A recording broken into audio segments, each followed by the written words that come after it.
Transition, Vice President-elect Mike Pence for his first interview since the election. And Governor, welcome back to Fox News Sunday, and congratulations, sir.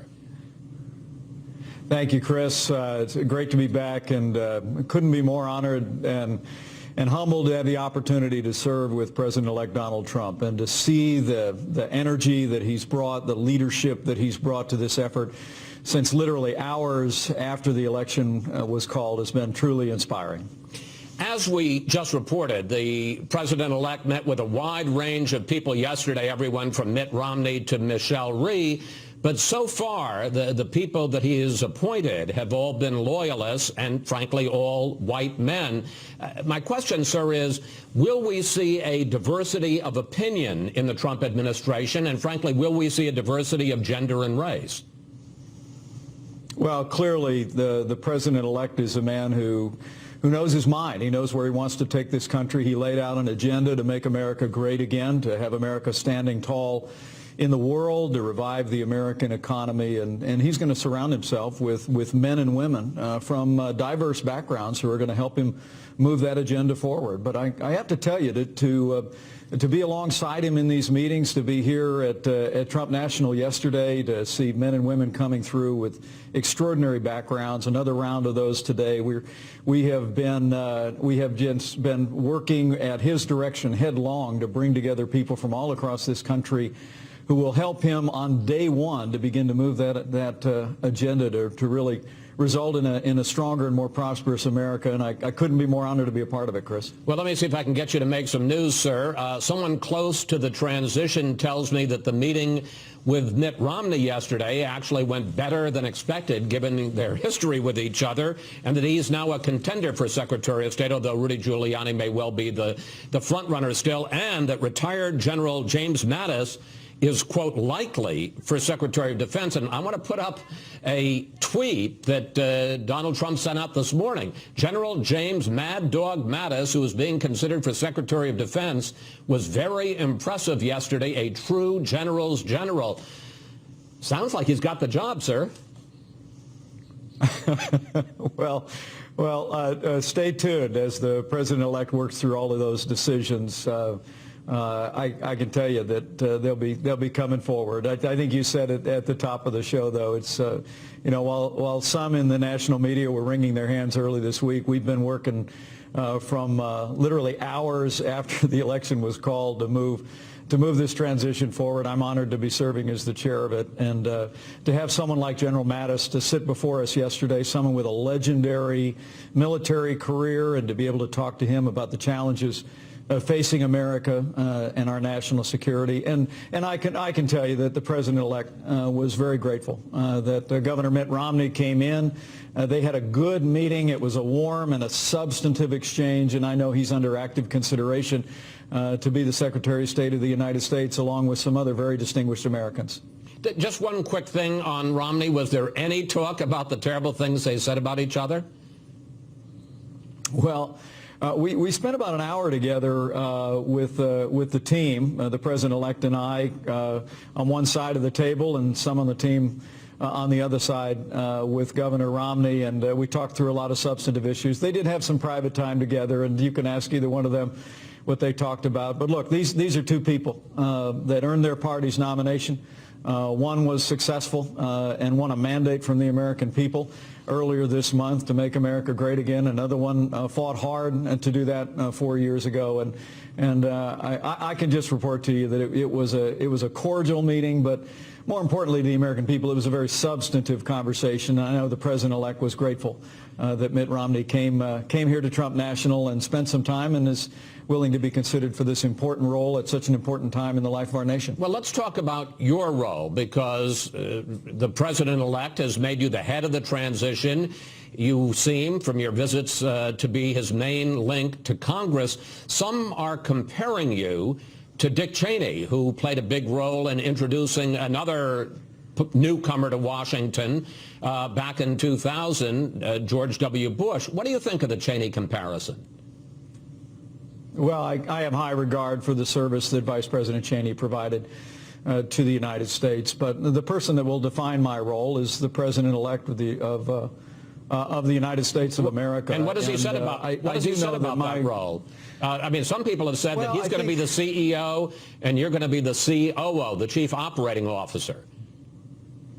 Well, let me be very clear. President-elect Donald Trump, when he becomes president, Donald Trump on January 20th will be the one leading the Trump administration, and I'll be providing a supporting role. But I do think the president-elect's has a great appreciation for my relationships with members of Congress. He and I both went to Capitol Hill last week and sat down with the leaders of the House and the Senate. You know, because part of this transition, Chris, is not just surrounding the president-elect with men and women from whom he can choose the personnel that will people in administration, but we're also laying out an aggressive policy agenda, working with leaders, frankly, in both chambers and in both political parties. I went back to Capitol Hill this week and not only met with Leader McConnell and Speaker Ryan, but I also was grateful to have the opportunity to sit down with Leader Pelosi and Leader Schumer. We had a substantive conversation. We're working with the majorities in the House and Senate to move forward an aggressive agenda. Decisions have been made that by the president-elect that he wants to focus out of the gate on repealing Obamacare and beginning the process of replacing Obamacare with the kind of free market solutions that he campaigned on. From there, we'll work on issues ranging from ending illegal immigration, reviving our economy through tax reform, rebuilding the military, restoring the infrastructure of this country. But I do hope to continue to play a supportive role to take President-elect Donald Trump's agenda to Capitol Hill and work with leaders, frankly, in both political parties to move the country forward and make America great again. Well, let me ask you about one potential flashpoint. We interviewed Senate Democratic Leader Schumer on Friday. He's going to be in our next segment. And he said that there's going to be a, quote, very thorough vetting of Donald Trump's choice for Attorney General. That's Senator Jeff Sessions.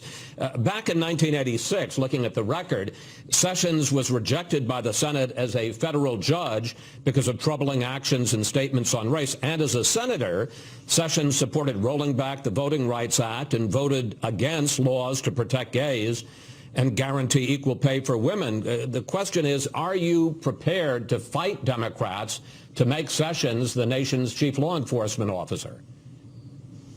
I think everyone who knows Senator Jeff Sessions knows that he's going to be an outstanding Attorney General. He is a man of integrity. He stood shoulder to shoulder with our president-elect through this campaign, championing not only the rule of law, but confronting the scourge of illegal immigration. And for many Americans, this is a very anxious time relative to the Justice Department, and they know that Jeff Sessions will restore integrity there. What about that record when it comes to race and gays and women? Yeah. Well, I'm very confident that in the course of the confirmation hearings that his record in its totality will come out. This is a man who prosecuted the KKK in his own home state. This is someone who demonstrated personal courage, and I think you're going to see an outpouring of support from diverse voices, including the African American community in his home state and across the country. I'm very confident Senator Jeff Sessions will be the next Attorney General of the United States. During the campaign, Donald Trump attacked Hillary Clinton for blurring the lines with the Clinton Foundation. Here's what he said. It is impossible to figure out where the Clinton Foundation ends and the State Department begins. It is now abundantly clear that the Clintons set up a business to profit from public office. But, Governor, now there's heavy criticism from all sides about Donald Trump's intention to turn over his real estate empire to his children. And the argument is that any company, any foreign government that wants to curry favor with the president will just make a deal with the Trump organization. In fact, one top Republican said to me, this could be the Clinton Foundation on steroids. How do you deal with that? Well, I'm very confident working with the best legal minds in the country that that the president-elect and his family will create the proper separation from his business as he goes forward. But look, I mean, one of the reasons why Donald Trump just won a mandate from the American people, winning states that Republicans hadn't won for a generation, is because he brought that business background. He didn't come out of a long political career. He came out of a career building things, creating things, creating sir, jobs. I understand. I'm that. very confident. He's very confident that we'll be able to create the proper separation. But it's not just a legal question. And I will tell you that he's completely focused on the people's business. If I may just ask a question, sir, briefly, if his kids are running the business, and if we're talking about buildings here, if he doesn't divest himself of the business, a lot of people are saying turn it into cash, he's going to know who the kids are doing business with. In fact, there was just a meeting in the last few days with some of his business partners from India. Doesn't that create a tremendous danger of a conflict of interest? Well, I can tell you, in a recent interview after the election, the president-elect summed up his view of his interest in his business life with 2 words. He said, "Who cares?" And I can tell you, sitting shoulder to shoulder with him through these interviews, watching him talk to world leaders on the phone one after another from hours after the election, the president-elect of the United States, Donald Trump, is completely focused on the people's business. And I promise you, and I can assure the public that they'll have the proper separation from their business enterprise. You've met all of his kids. They are extraordinary men and women, fully capable of leading that enterprise. And I know he's going to lead America with 110% of his focus. Finally, I've got about a minute left, and I've got to ask you about the subject everybody is talking about today. You know what it is, and that is the fact that you went to see the Broadway musical Hamilton on Friday night.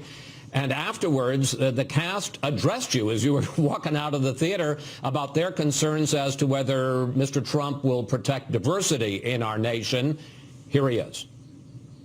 Hamilton was very rude last night to a very good man, Mike Pence, apologized, and he tweeted about it again at 6:23 this morning.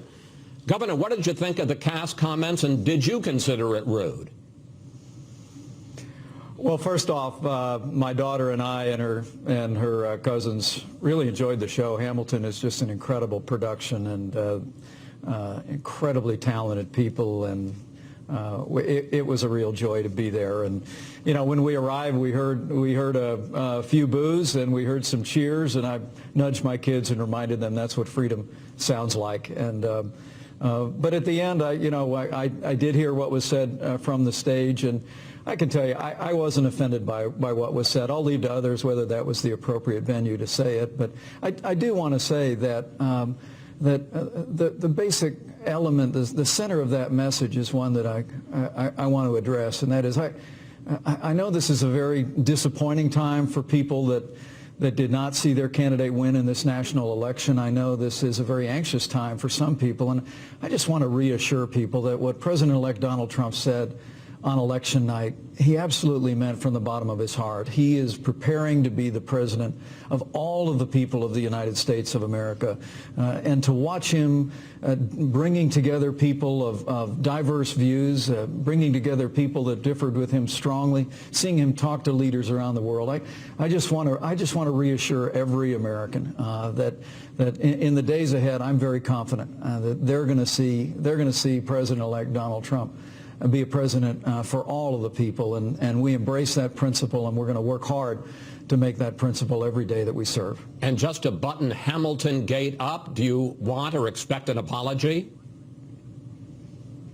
Well, as I said, I would leave that to others, whether that was the appropriate venue for that. But I will tell you, Chris, if you haven't seen the show, go to see it. It is a great, great show, and and I'm a real history buff, and so my daughter and I and her cousins really enjoyed it. Well, so I've seen it too, so we can say Pence and Wallace, 2 thumbs up. Governor Pence, we want to thank you. Thank you for joining us. Always.